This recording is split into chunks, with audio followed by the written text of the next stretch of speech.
Hi friends, please subscribe to Amravati Media and press the bell icon for more latest updates.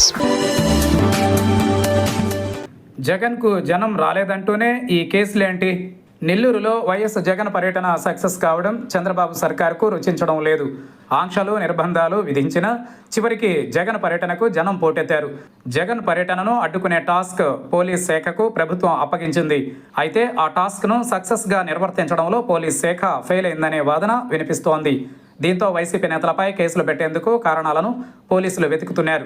ఇప్పటికే మాజీ MLA Nallapareddy Prasanna Kumar రెడ్డిపై 2 కేసులు, అలాగే అనుమతి లేకుండా బైక్ ర్యాలీ నిర్వహించారని మరో కేసు నమోదు చేసిన సంగతి తెలిసిందే. ఈ నేపథ్యంలో తాజాగా మరో కేసును దర్గామెట్ట పోలీసులు నమోదు చేయడం గమనార్హం. జగన్ను చూసేందుకు ప్రభుత్వ ఆసుపత్రి గోడను కూల్చేశారంటూ వైసీపీ నేతలపై కేసు నమోదు చేయడం గమనార్హం.